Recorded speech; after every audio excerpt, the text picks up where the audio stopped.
વિદ્યાર્થી મિત્રો વેલ તો સરસ મજાની આપણે વાતો એન્ટ્રોપીની ગઈકાલે થોડી શરૂઆત કરી છે. એન્ટ્રોપી એટલે અવ્યવસ્થાનું માપદંડ એવી આપણે વાત કરી છે. જેમ અવ્યવસ્થા વધારે એમ એન્ટ્રોપી વધારે. ઓકે, આજે આપણે જરા એનું માપન કરવું છે, મતલબ કે એન્ટ્રોપી જે છે તમારી, આ એન્ટ્રોપીનું આપણે આજે શું કરવું છે ભાઈ? માપન કરવું છે. તો આજે એન્ટ્રોપી છે, એન્ટ્રોપીનું પરિમાણાત્મક સ્વરૂપ આપણે શોધવું હોય. પરિમાણાત્મક સ્વરૂપ કઈ રીતે શોધવું એની જરા આપણે ડિસ્કશન કરીએ. એન્ટ્રોપીનું પરિમાણાત્મક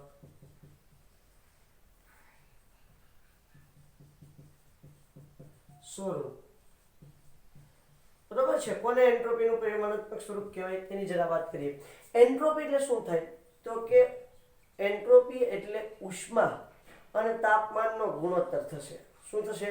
ઉષ્મા અને તાપમાનનો ગુણોત્તર. જો બહુ ઇન્ટરેસ્ટિંગ મેટર સમજાવું છું, બરાબર છે. બહુ જ અગત્યની વાત છે. હમણાં તમે કન્ફ્યુઝ થઈ જશો, પણ બે રીતે આપણે વાતને યાદ રાખવાની છે.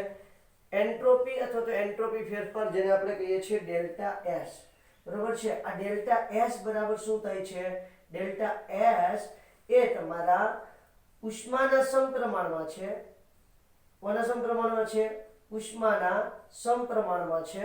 અને તાપમાનના વ્યસ્ત પ્રમાણમાં છે, is equal two Q upon T. A reversible લખી નાખું છું.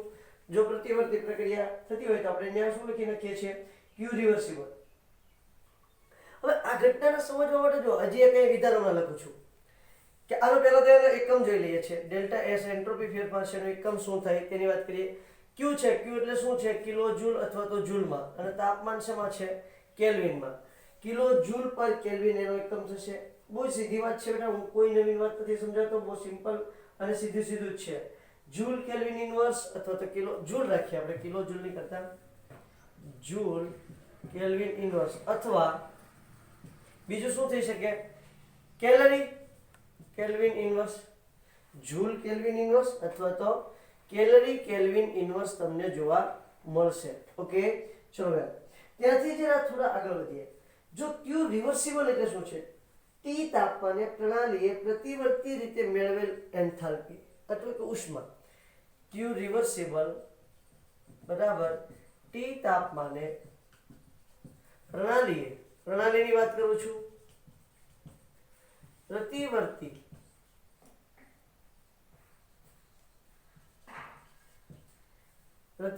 રીતે મેળવેલ ઉષ્મા છે, જેને આપણે ક્યુ રિવર્સિબલ તરીકે ઓળખીએ છીએ. હવે ઘટનાઓ દુર્ઘટનાઓ જેવી થવા જવાની છે. હવે જો અહીંયા વિધાન લખું છું, તાપમાન વધારતા એન્ટ્રોપી વધે છે. તાપમાન વધારતા એન્ટ્રોપીમાં શું થાય છે? વધારો થાય છે. તાપમાન વધારતા એન્ટ્રોપી વધે છે. હા ભાઈ, બે રીતે તમે એમને સાબિત કરીને દેખાડો. ચલો ભાઈ, બે રીતે વાત સાબિત કરવી પડે એવું છે. એક તો જો અહીંયા તાપમાન અને એન્ટ્રોપી એકબીજાને વ્યસ્ત પ્રમાણે છે. તાપમાન વધે તો એન્ટ્રોપીમાં શું થવો જોઈએ? ઘટાડો થવો જોઈએ ને. તો અહીંયા તો શું કહે છે? તાપમાન વધારતા એન્ટ્રોપી વધે છે. ભાઈ, આ એન્ટ્રોપીનો ફેરફાર છે અને અહીંયા હું વાત એન્ટ્રોપીની કરું છું. વાત એક મગજમાં ઘુસાડી દેજો. બહુ ઇન્ટરેસ્ટિંગ વાત કરું છું. આ એન્ટ્રોપીનો ફેરફાર છે કે જે તાપમાનના વ્યસ્ત પ્રમાણમાં છે. એટલે એન્ટ્રોપીનો ફેરફાર એ અલગ વાત છે અને એન્ટ્રોપી અલગ વાત છે. એન્ટ્રોપીનો ફેરફાર કઈ રીતે માપવાનો હોય છે? અંતિમ માઇનસ પ્રારંભિક રીતે માપવાનો હોય છે. જ્યારે અહીંયા હું એન્ટ્રોપીની વાત કરું છું, સિમ્પલી જો અહીંયા વાત કરું છું, ધ્યાન આપજો. સમજી લો કે ભાઈ કોઈ પ્રવાહી છે, પ્રવાહીનું તાપમાન વધારો, પ્રવાહીનું તાપમાન વધારતા બાષ્પમાં રૂપાંતર થાય છે. બાષ્પમાં રૂપાંતર થાય છે. પ્રવાહી છે, આ પ્રવાહીનું હું તાપમાન વધારીશ એટલે એ પ્રવાહીનું શેમાં રૂપાંતર થાય છે બેટા? બાષ્પમાં રૂપાંતર થાય છે. ઓકે, ચલો હવે જો પ્રવાહી કરતા તેની બાષ્પ હોય એની અંદર અવ્યવસ્થા કેવી હોય? વધારે હોય. તેથી એન્ટ્રોપી વધે છે. તો તાપમાન વધે એટલે એન્ટ્રોપી વધી. પણ આ છે એ ફેરફાર છે, એન્ટ્રોપીનો ફેરફાર છે. તો જો કઈ રીતે એ તમારા તાપમાન સાથે વ્યસ્ત પ્રમાણમાં કઈ રીતે છે ને એની પણ જરાક ડિસ્કશન કરી નાખો બેટા કે તાપમાન સાથે કઈ રીતે વ્યસ્ત પ્રમાણમાં છે એની ડિસ્કશન કરવા જાઉં છું. તો જો હવે ઉષ્મા ફેરફાર કરું છું કારણ કે ઉષ્માનો ફેરફાર તાપમાનથી જ થશે. ઉષ્માનો ફેરફાર તાપમાનથી થશે. કોઈ નીચું તાપમાન ધરાવે છે, નીચું તાપમાન ધરાવતો પદાર્થ હોય. કયો પદાર્થ છે? નીચું તાપમાન ધરાવતો પદાર્થ છે. એનું તાપમાન વધારો. નીચું તાપમાન ધરાવતો પદાર્થ છે. નીચું તાપમાન ધરાવતા પદાર્થમાં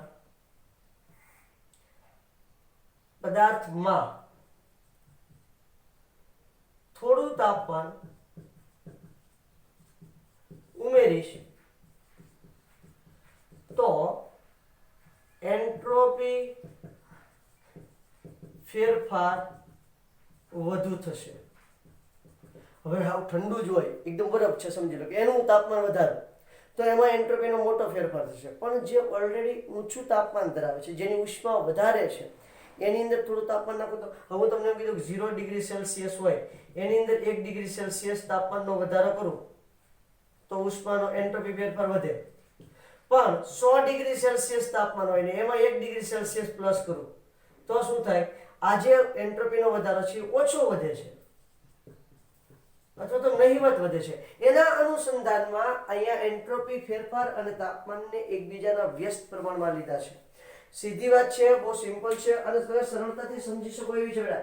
કોઈ નવીન મેટર નથી. શું હું કહેવા માંગુ છું, આ બે વિધાન તમારે યાદ રાખવાના છે. જો યાદ ન રહે, ન સમજાય તો કાંઈ વાંધો નહીં, એ ગોખી નાખવાના છે. તાપમાન અને એન્ટ્રોપી ફેરફાર એકબીજાના વ્યસ્ત પ્રમાણમાં છે, એ નોંધ લખી નાખું છું.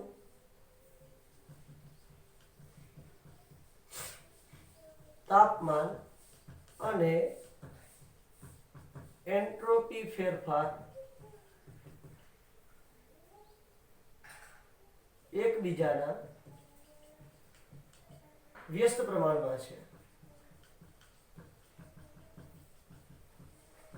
જ્યારે તાપમાન અને entropy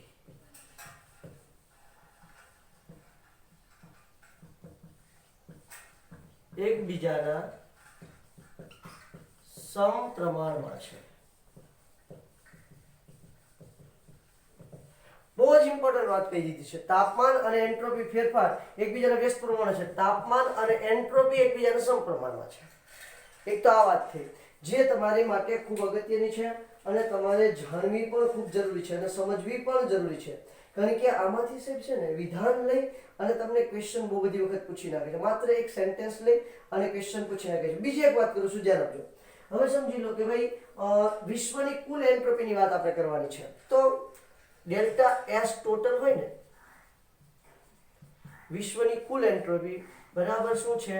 delta S system plus delta S surround. Delta S system plus delta S surround. આ વિશ્વની કુલ એન્ટ્રોપીની વાત થઈ. પણ સમજી લો કે મારે ખાલી સિસ્ટમની એન્ટ્રોપી જોવી છે, એટલે કે પ્રણાલી. આને શું કહેવાય? ડેલ્ટા એસ પ્રણાલી.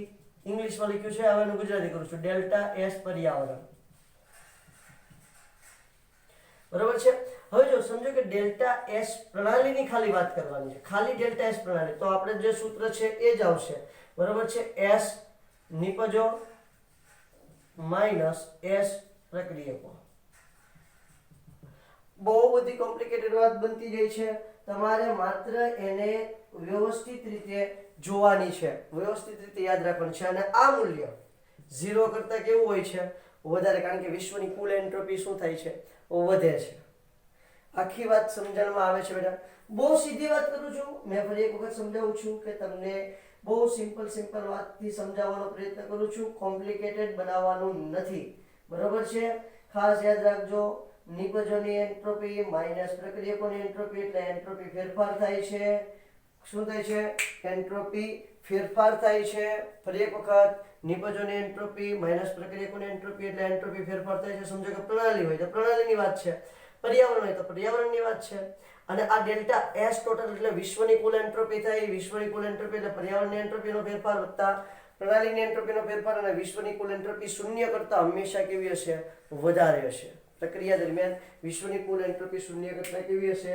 તમને વધુ જોવા મળે છે. હજી હું ત્યાંથી આગળ વધું છું, તો ત્યાંથી આગળ વધીશ એટલે મને બહુ ઇન્ટરેસ્ટિંગ ઘટના જોવા મળવાની છે. શું? તો કે જ્યારે સંતુલન સ્થપાય, ધ્યાન આપજો, આનો સ્ક્રીનશોટ લઈ લેજો બેટા, બહુ ઇમ્પોર્ટન્ટ વાત કરી છે. જ્યારે સંતુલન સ્થપાય ત્યારે શું થશે? તો કે ત્યારે એન્ટ્રોપી મહત્તમ હશે. પ્રતિવર્તી પ્રક્રિયા થતી હોય અને પ્રતિવર્તી પ્રક્રિયામાં સંતુલન સ્થપાય, જો પ્રતિવર્તી પ્રક્રિયામાં સંતુલન સ્થપાય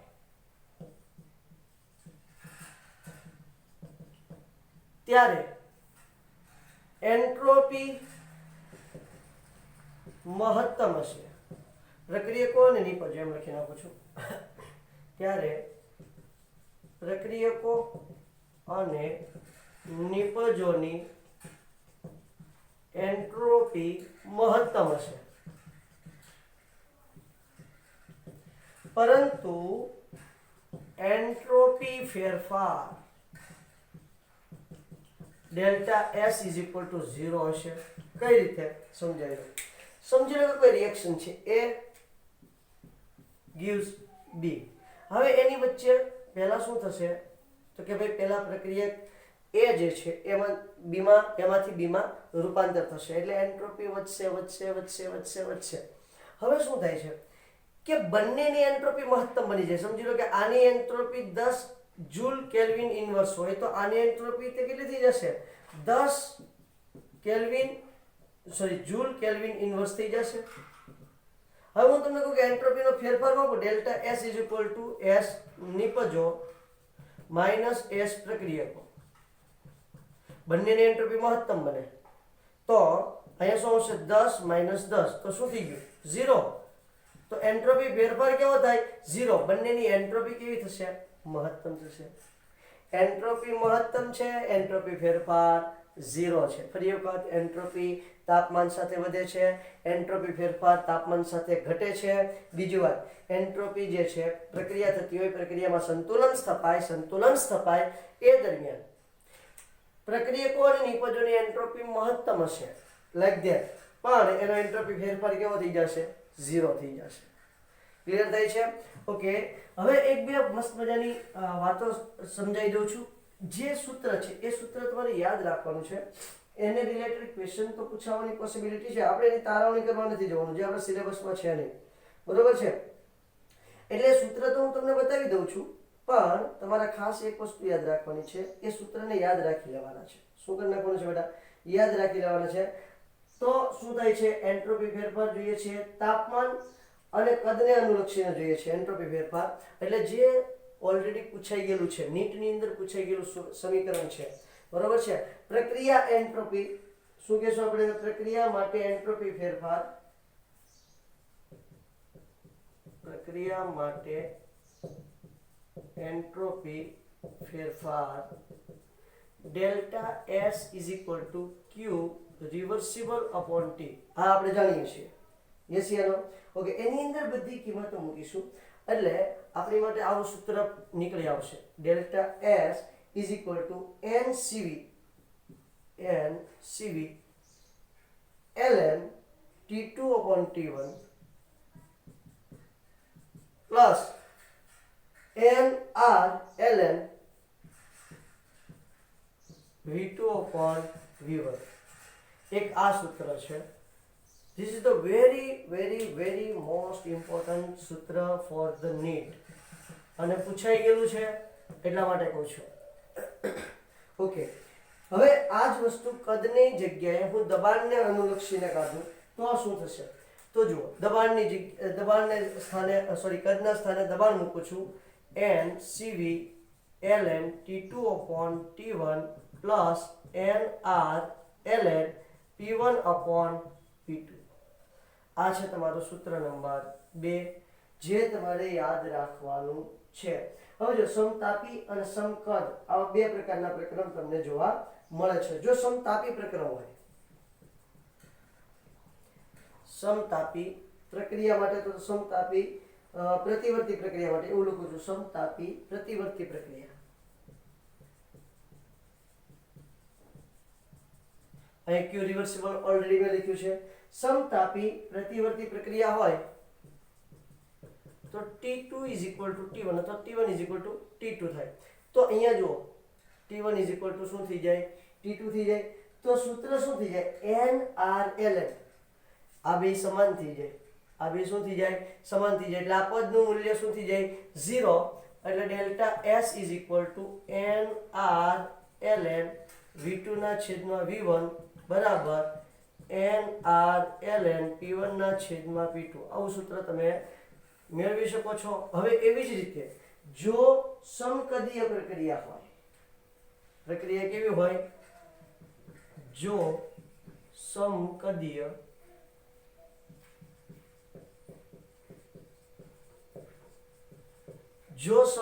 પ્રક્રિયા હોય તો V1 = V2 થાય.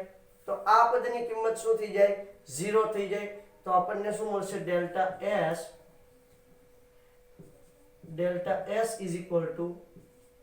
NCV ln T2/T1.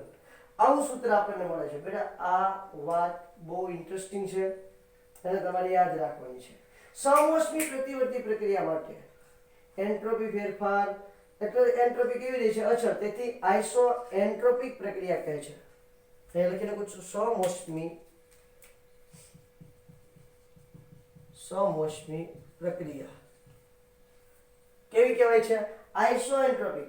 સમોષ્મી પ્રતિવર્તી પ્રક્રિયા લખું છું એટલે બધા સરળ છે. સમોષ્મી પ્રતિવર્તી પ્રક્રિયા આઇસોએન્ટ્રોપિક હોય છે. એટલે કે તેની એન્ટ્રોપી અચળ હોય છે.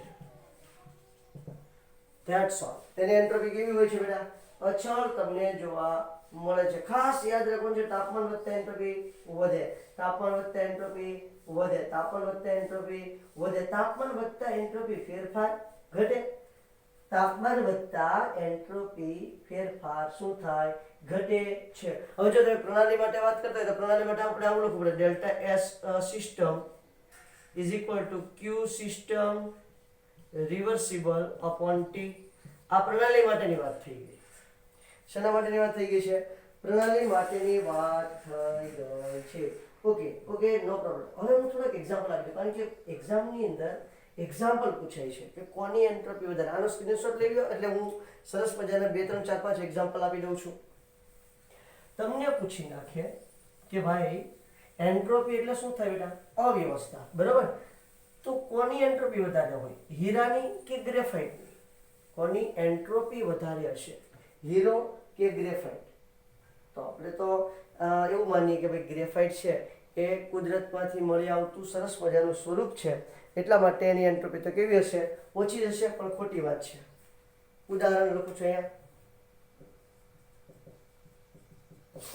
તો શું થાય, ગ્રેફાઇટ કોના ઉદાહરણ છે, એન્ટ્રોપી ના ઉદાહરણ. ઓકે, ગ્રેફાઇટની એન્ટ્રોપી જે છે એ હીરા કરતા કેવી છે, વધારે છે. ગ્રેફાઇટની એન્ટ્રોપી હીરા કરતા વધારે છે, બરોબર છે. ગ્રેફાઇટની એન્ટ્રોપી હીરા કરતા વધારે છે. લોખંડ કટાવાથી એન્ટ્રોપી વધે છે.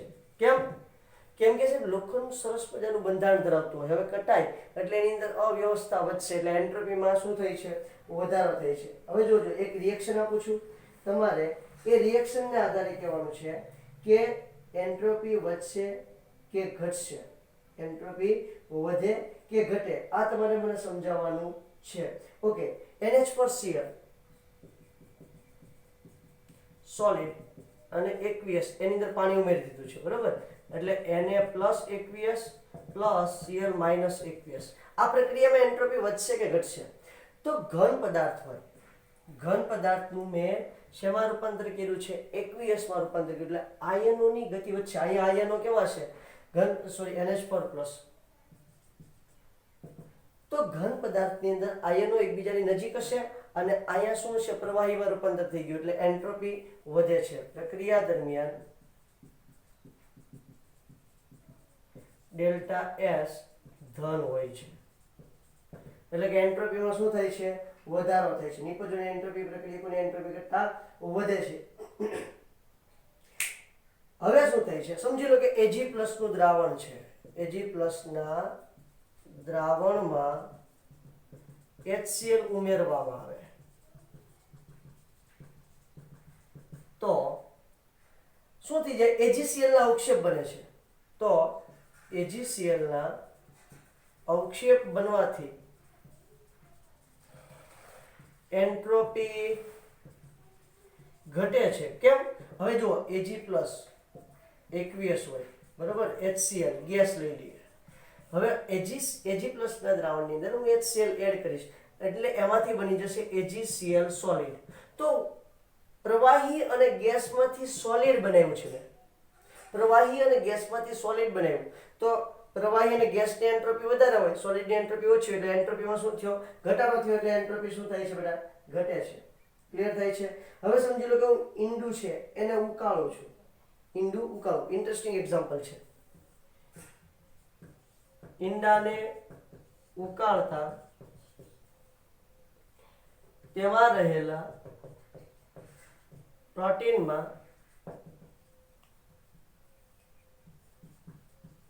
વિકૃતિ આવે છે. શું આવે છે પેલા? વિકૃતિ આવે છે.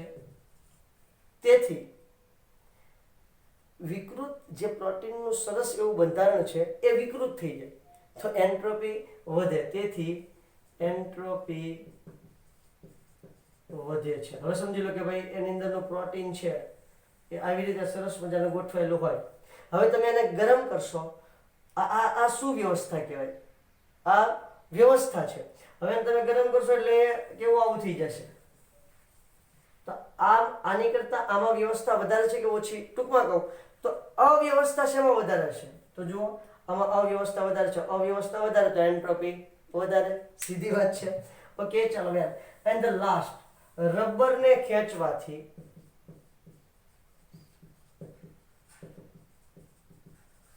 વિચાર, રબરને ખેંચવું એન્ટ્રોપી વધે કે ઘટશે? બધાનો જવાબ, જો તમે એવું વિચારતા હોય કે રબરને ખેંચવું તો તમે ખેંચાય તેથી એના આકારમાં ફેરફાર થઈ જાય એટલે એન્ટ્રોપીમાં શું થાય? એન્ટ્રોપીમાં વધારો થાય. પણ સાહેબ, રબરને જેમ તમે ખેંચો એમ એનું મૂળ બંધારણ આવતું જાય છે. એટલા માટે એનો આકાર વ્યવસ્થિત બનતો જાય છે. રબરને ખેંચવાથી આકાર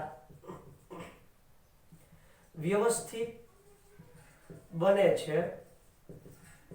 તેથી એન્ટ્રોપી ઘટે છે. તો આ તમારે એન્ટ્રોપીના બહુ જ મસ્ત મજાના એક્ઝામ્પલ છે જેમાંથી ઘણી વખત તમને ક્વેશ્ચન મળી આવતા હોય છે અને બહુ બધી વખત આમાંથી ક્વેશ્ચન પૂછાયેલા પણ છે. શું થયેલું છે ભાઈ? ક્વેશ્ચન પૂછાયેલા છે. તો એને આપણે કોન્સન્ટ્રેશન કરવાનું છે. ઓકે વેલ, તો તમારે લખાણ સંબંધિત પ્રશ્ન કોયડા આપેલા છે એ કોયડા ઉપર જરાક તમારે ધ્યાન કરવાનું છે. કોયડા નંબર શું છે તો કે 6.9 આપેલો છે. પહેલા તમને કોયડો આ 6.9 માં તમારે કહેવાનું છે કે એન્ટ્રોપી વધે કે ઘટે. ચલો, તો હું જરા એની અંદર તમને હેલ્પ કરી દઈશ અને પછીનો કોયડો છે એની અંદર પણ હું તમને હેલ્પ કરી દઈશ અને પૂછું છું જરા. પછી આપણે ગિબ્સની મુક્ત ઉર્જાની વાત કરવાની છે. કારણ કે મેં ઉષ્માગતિશાસ્ત્રનો બીજો નિયમ તો ગયા લેક્ચરની અંદર જ તમને સમજાવી દીધો છે. ઉષ્માગતિશાસ્ત્રનો બીજો નિયમ ગયા લેક્ચરની અંદર તમને સમજાવી દીધો છે. બરાબર? તો શું છે? ચલો વેલ, આગળ વધીએ બેટા. આ વધો છે, આગળ વધો. તો એ પહેલા જરા સમજાવી દઉં છું કે એન્ટ્રોપી આપણને કેટલી ઉપયોગી છે એ જરા સમજાવી દઉં. તો જુઓ, હવે ડેલ્ટા યુ જે છે એટલે કે આપણે આંતરિક ઉર્જાને આધારે કહેવા જઈએ કે આંતરિક ઉર્જા વધે છે, આંતરિક ઉર્જા ઘટે છે. કેમ? કાલે ઉષ્માક્ષેપક પ્રક્રિયા હતી તો પ્રક્રિયકોમાંથી નિપજમાં જઈએ તો આંતરિક ઉર્જામાં શું થાય છે તો કે ઘટાડો થાય છે. પ્રક્રિયકો કરતા નિપજોની આંતરિક ઉર્જા ઘટે છે. પણ અહીંયા બેટા શું થાય તો કે પ્રતિવર્તી અને અપ્રતિવર્તી જ્યારે વિસ્તરણ થાય છે ત્યારે ડેલ્ટા યુ 0 થાય છે. પ્રતિવર્તી અને અપ્રતિવર્તી વિસ્તરણમાં સમતાપી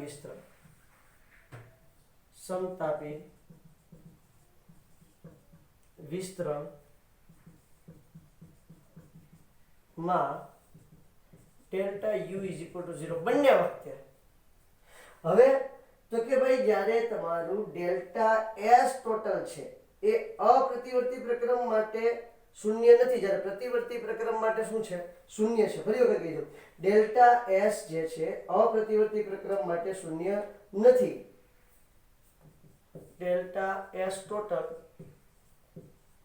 પ્રતિવર્તી પ્રક્રમ માટે શૂન્ય છે. એ તો હમણાં આપણે જોયું છે. ડેલ્ટા એસ 0 હોય, એસ 0 નથી હોતું, ડેલ્ટા એસ 0 હોય છે, શૂન્ય છે જ્યારે અપ્રતિવર્તી પ્રક્રમ માટે delta S total is not equal to 0. તો જો તમે કહી શકો, આમાં નહીં કહી શકો, કારણ કે બંને વખતે પ્રતિવર્તી કે અપ્રતિવર્તી ડેલ્ટા યુ બરાબર તો 0 જ આવવાનું છે. અહીંયા કહી શકશો કે પ્રક્રિયા પ્રતિગામી છે, એટલે કે પ્રતિવર્તી છે કે અપ્રતિવર્તી છે. તો ડેલ્ટા એસ ની મદદથી આનો આપણે ફાયદો ગણી શકીએ. ડેલ્ટા એસ ની મદદથી જાણી શકાય છે કે પ્રક્રિયા પ્રતિવર્તી છે કે અપ્રતિવર્તી છે, જ્યારે ડેલ્ટા યુ ની મદદથી જાણી શકાતું નથી. ટાઈમ વેસ્ટ નહીં કરતા, કોયડા નંબર 6.9. ચાલો, કોયડા 6.9 નું પહેલું છે કે ભાઈ તમારે કહેવાનું છે કે એન્ટ્રોપી વધે કે ઘટે. આ તમારે કહેવાનું છે એન્ટ્રોપી વધે કે ઘટે તે જણાવો. ચાલો, એનો પહેલો ક્વેશ્ચન એને એવો કર્યો છે તમને કે ભાઈ સમજી લો કે તમારો પ્રવાહી ઘનમાં સ્ફટિકીકરણ પામે છે.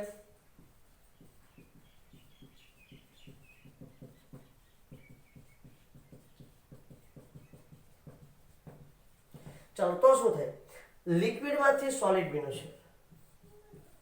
લિક્વિડમાંથી સોલિડ બને તો આપણે યાદ કરીજો, સૌથી આ ઘન, પ્રવાહી અને વાયુ. ગયા લેક્ચરની વાત છે. તો એન્ટ્રોપી વધારે હોય છે ઘન કરતા પ્રવાહી, કારણ કે અણુઓ અસ્તવ્યસ્ત હોય. પ્રવાહી કરતા વાયુની એન્ટ્રોપી ઓર વધારે હોય, કારણ કે એના અણુઓ વધારે અસ્તવ્યસ્ત હોય. તો જુઓ, પ્રવાહીમાંથી ઘન બને તો પ્રવાહીની એન્ટ્રોપી વધુ હોય, જ્યારે આની એન્ટ્રોપી કેવી હોય? ઓછી હોય, એટલે એન્ટ્રોપી ઘટે. એન્ટ્રોપી શું થાય? ઘટે. જો આ ટાઈપના જ ક્વેશ્ચન આવવાના છે બેટા, ખાસ ધ્યાન રાખજો. હવે જોઈ લો બીજું કે ભાઈ કોઈ ઘન પદાર્થ છે, એનું તાપમાન મને એક્ઝેક્ટ રકમ યાદ નથી, પણ સ્ફટિકમય ઘન પદાર્થનું તાપમાન 0 કેલ્વિન થી 155 કેલ્વિન અથવા તો 150 હશે અથવા તો 155 હશે, મને એક્ઝેક્ટ યાદ નથી બેટા, અથવા તો 115 હશે, જે હોય તે. બરોબર છે? 5 આવે છે પાછળ, મને ખબર છે. 15 કેલ્વિન કરવામાં આવે ત્યારે શું થાય છે તે જોવાનું છે. હવે જો તાપમાન શું થાય? વધે. તાપમાન વધે તો એમ એને એન્ટ્રોપીનું જ પૂછ્યું છે, એન્ટ્રોપી ફેરફારનું કોઈ નથી પૂછ્યું. એન્ટ્રોપી શું થાય? વધે છે. કેમ? કેમ કે ભાઈ 0 કેલ્વિન તાપમાન હોય એટલે તમારો સ્ફટિકમય ઘન પદાર્થ છે, એની અંદર સ્ફટિકની ગોઠવણી બહુ જ વ્યવસ્થિત હોય. હવે શું થાય? તમે તાપમાન વધારો ને એમ એન્ટ્રોપીમાં શું થશે? વધારો થાય છે. વાત નંબર 3 રિએક્શન આપેલી છે. વાત નંબર 3 ની અંદર એક રિએક્શન છે. આ રિએક્શનના આધારે તમારે સમજાવવાનું છે. NaHCO3 એટલે કે સોડિયમ બાયકાર્બોનેટ કહેવાય. 2NaHCO3 solid. ધ્યાન આપજો બેટા, NaHCO3 સોલિડ છે, એમાંથી કાર્બોનેટ બને છે, કાર્બન ડાયોક્સાઇડ બને છે અને પાણી બને છે. Na2CO3 સોલિડ વત્તા CO2 ગેસ વત્તા H2O ગેસ. ભઈલા, સોલિડમાંથી, આ તો સોલિડ એટલે આની કઈ જરૂર નથી, ગેસમાં રૂપાંતર થાય છે. સોલિડમાંથી ગેસમાં રૂપાંતર થાય છે બેટા. આ સોલિડ હોય, સોલિડમાંથી ગેસમાં રૂપાંતર થાય તો એન્ટ્રોપી વધે. એન્ટ્રોપી વધે છે. ક્લિયર છે મેટર? અહીંયા એન્ટ્રોપી વધે, અહીંયા પણ એન્ટ્રોપી વધે. એન્ડ ધ લાસ્ટ સમજી લો કે ભાઈ તમારી પાસે ચોથું છે H2 ગેસ હોય એમાંથી 2H ગેસ છે, મતલબ કે અણુમાંથી પરમાણુ. બેટા કોની ગોઠવણી વ્યવસ્થિત હોય? અણુની ગોઠવણી વ્યવસ્થિત હશે, પરમાણુની ગોઠવણી વ્યવસ્થિત હોતી નથી, એટલે એન્ટ્રોપી વધે, કારણ કે અવ્યવસ્થા વધે છે. અણુમાંથી પરમાણુમાં રૂપાંતર પામીએ એટલે અવ્યવસ્થા વધે એટલે એન્ટ્રોપીમાં વધારો થાય છે. ક્લિયર? સ્ક્રીનશોટ લે બેટા, આગળ વધીએ. ચાલો, કોયડો 6.10 અહીંયા મેં તમને આપી દીધો છે. હવે અહીંયા જો એક વસ્તુ ખાસ યાદ રાખવાની છે, જે બહુ ઇમ્પોર્ટન્ટ છે. જો ડેલ્ટા એસ કુલ, જેને આપણે ટોટલ કહીએ છીએ, એ ગ્રેટર ધેન 0 હોય તો પ્રક્રિયા સ્વયં સ્ફુરિત હોય છે. ડેલ્ટા એસ કુલ લેસ ધેન 0 એટલે કે ઋણ હોય તો અસ્વયં સ્ફુરિત.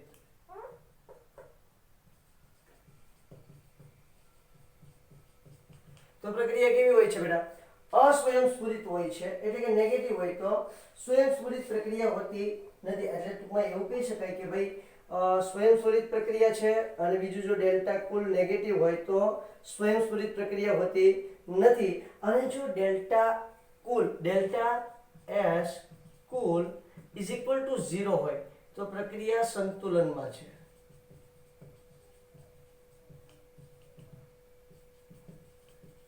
એટલા માટે તમે થોડી વાર પહેલા જે સૂત્ર લખ્યું ને, ડેલ્ટા એસ ટોટલ મતલબ શું થાય? કુલ is equal to delta S system plus delta S surrounding, એટલે પર્યાવરણ. ગ્રેટર ધેન 0 લખ્યું હતું, યાદ કરી જુઓ. એટલે શું થાય? જો પ્રક્રિયા આપમેળે થતી હોય તો ડેલ્ટા એસ કુલનું મૂલ્ય કેવું હોય? 0 કરતા વધારે તમને જોવા મળે છે. હવે તમે જોશો બેટા, તો જુઓ અહીંયા તમને રકમ આપી છે. રકમમાં શું કીધું છે કે ભાઈ તમારું જે ડેલ્ટા એસ છે એનું મૂલ્ય ઋણ આપ્યું છે. શું આપ્યું છે? ડેલ્ટા એસ નું મૂલ્ય. આ એક રિએક્શન છે. Four Fe solid 3O2 gas 2Fe2O3 solid. બરોબર છે? તો હવે તો એમ પણ તમે જોઈ શકો છો કે ભાઈ ધ્યાન આપજો, અહીંયા શું થાય છે? ગેસમાંથી સોલિડ બને છે. આ સોલિડ તો છે જ, પણ ગેસમાંથી સોલિડ બને એટલે એન્ટ્રોપી ઘટાડો થાય. એન્ટ્રોપી ફેરફારનું મૂલ્ય ઋણ આપ્યું છે -549.4 joule kelvin inverse mall inverse આપ્યું છે. અને એવું કીધું છે કે આ પ્રક્રિયાનો એન્ટ્રોપી ફેરફાર ઋણ છે, છતાં પ્રક્રિયા શા માટે સ્વયંસ્ફુરિત છે? ઋણ હોય તો અસ્વયંસ્ફુરિત હોવી જોઈએ. તો અહીંયા કેમ સ્વયંસ્ફુરિત છે? આપણે એવો પ્રશ્ન કર્યો છે. પણ પહેલી વાત બેટા, આ જે તમને એન્ટ્રોપી ફેરફાર આપ્યો છે એ પ્રક્રિયા એન્ટ્રોપી ફેરફાર છે, અને આપણે શું જોવાનું છે? કુલ એન્ટ્રોપી ફેરફાર જોવાનું છે. તો હું કુલ એન્ટ્રોપી ફેરફાર શોધી નાખું. જો કુલ એન્ટ્રોપી ફેરફાર 0 કરતા ઓછો એટલે કે ઋણ આવશે ને તો પ્રક્રિયા સ્વયંસ્ફુરિત થશે નહીં. પણ અહીંયા વાત ઉપરથી એવું લાગે છે કે જે પ્રક્રિયા સ્વયંસ્ફુરિત થાય છે તો કુલ એન્ટ્રોપી ફેરફાર છે ને એ ધન આવવો જોઈએ. ઓકે, આપણે ગોતવાનો પ્રયત્ન કરીએ છીએ. તો પ્રક્રિયાની એન્થાલ્પી આપી છે ડેલ્ટા એસ સિસ્ટમ એટલે કે પ્રણાલી, એમ પણ લખી શકું. ડેલ્ટા એસ પ્રણાલી બરાબર કેટલું આપ્યું છે બેટા? -549.4 joule kelvin inverse mall inverse. તો શોધવાનું શું છે? ડેલ્ટા એસ પર્યાવરણ બરાબર કેટલું, અને ડેલ્ટા એસ ટોટલ, અથવા તો આપણે કુલ લખી નાખીએ. કુલ બરાબર કેટલું? એટલી વસ્તુ આપણે શોધવાની છે. Okay, well let's come to the point. તો પહેલા હું પર્યાવરણ ગોતું છું. હવે બીજી એક વાત કહી દઉં, ધ્યાન આપજો. હવે શું થાય? આપણે વારંવાર કહીએ છીએ કે પર્યાવરણે જે ઉષ્મા ગુમાવી એટલી પ્રણાલી મેળવી, અને પ્રણાલીએ જે ઉષ્મા ગુમાવી હોય એટલી પર્યાવરણ મેળવે. બરાબર છે? તો અહીંયા એન્ટ્રોપી એટલે એક જાતની શું છે બેટા? જૂલ એટલે ઉર્જા જ છે. એન્ટ્રોપી એટલે એક જાતની ઉર્જા છે. તો હું તમને એવું કહી શકું બેટા કે ડેલ્ટા એસ ટોટલ જે હોય ને બરાબર શું છે? ડેલ્ટા એસ પ્રણાલી પ્લસ ડેલ્ટા એસ પર્યાવરણ. બરાબર છે? એટલે ગુમાવેલી અને મેળવેલી ઉષ્માની જ વાત કરવાની છે.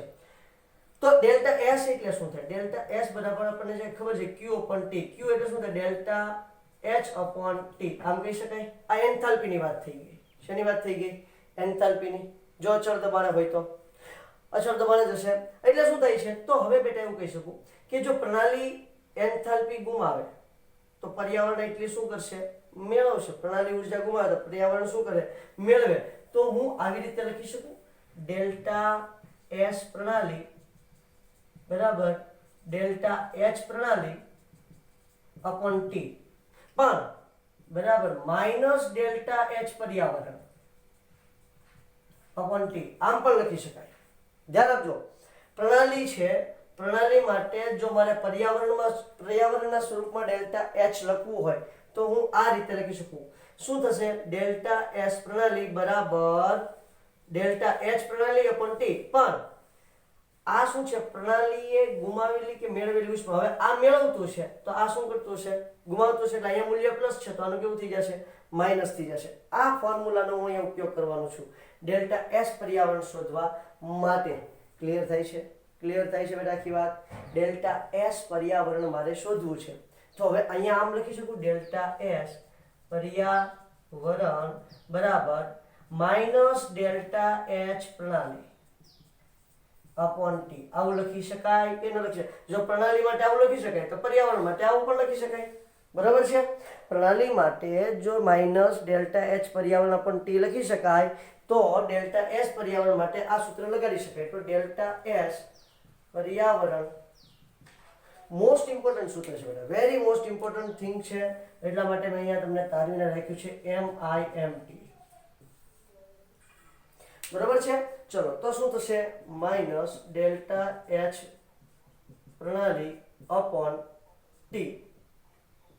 ચલો ડેલ્ટા એચ પ્રણાલી કેટલી આપેલી છે? તો ડેલ્ટા એચ પ્રણાલી તમને અહીં આપેલી છે માઇનસ બે વખત આવશે, કારણ કે ઓલરેડી પ્રણાલીનું મૂલ્ય કેવું છે?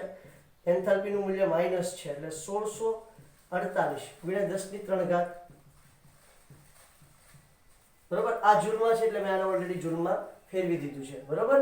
ઓકે, ચલો આ મૂલ્ય મને મળી ગયું છે છેદમાં તાપમાન કેટલું છે? પહેલા 298 કેલ્વિન તાપમાન રાખેલું છે. મારા ઘરનું હું કંઈ નથી મૂકતો, બધું જ જે છે અહીંયા એ જ મૂકું છું. માઇનસ માઇનસ કેવું થઈ જાય? પ્લસ. માઇનસ માઇનસ શું થઈ જાય? પ્લસ. 1648 ભાગ્યા 298 કરો, એને ગુણ્યા 1000 કરશો એટલે શું થઈ જાય છે? 5530. 5.530 જવાબ આવે છે. એને ગુણ્યા 1000 કરશો તો 5530 joule kelvin inverse mall inverse. Ready છે? ઓકે. હવે મારે આ પર્યાવરણ મળી ગયું છે, પ્રણાલી મારી પાસે છે. હવે મારે કુલ શોધવાનું છે. તો ડેલ્ટા એસ કુલ બરાબર ડેલ્ટા એસ પ્રણાલી પ્લસ ડેલ્ટા એસ પર્યાવરણ. ઓકે, ચાલો નીચે દેખાય છે બેટા? યસ દેખાય છે સર. તો શું થાય છે? પ્રણાલી કેટલી છે? ડેલ્ટા એસ પ્રણાલી અહીંયા આપી દીધી છે માઇનસ 549. 549.4 પ્લસ 5530. તો જુઓ માઇનસ 549.4 કરો અને પ્લસ 55.30 સોરી 5530 કરો. પોઈન્ટ નથી ને? ના, પોઈન્ટ નથી. 5530 કરો. ચલો તો શું જવાબ મળે છે? 4980.6. 4980.6 joule kelvin inverse mall inverse. તો બેટા કુલ એન્થાલ્પી ફેરફાર કેવો આવ્યો છે? ધન. જો કુલ એન્થાલ્પી ફેરફાર ધન હોય તો પ્રક્રિયા સ્વયંસ્ફુરિત થાય, એટલા માટે આ પ્રક્રિયા સ્વયંસ્ફુરિત છે. આ મેટર ખાસ યાદ રાખવાનું છે અને નેક્સ્ટ લેક્ચરમાં પણ આપણે જરૂર પડવાની છે. બરાબર? ચાલો તો આજે આપણે સરસ મજાની એટલે સુધી વાતને અટકાવીએ. નેક્સ્ટ લેક્ચરની અંદર મુક્ત ઉર્જાની વાત કરવાની છે, ગિબ્સની મુક્ત ઉર્જાની. બહુ ઇમ્પોર્ટન્ટ છે અને બહુ અગત્યની પણ છે. એની આપણે નેક્સ્ટ લેક્ચરની અંદર વાત કરીશું. આજે આપણે એટલે સુધી રાખીએ. Thank you.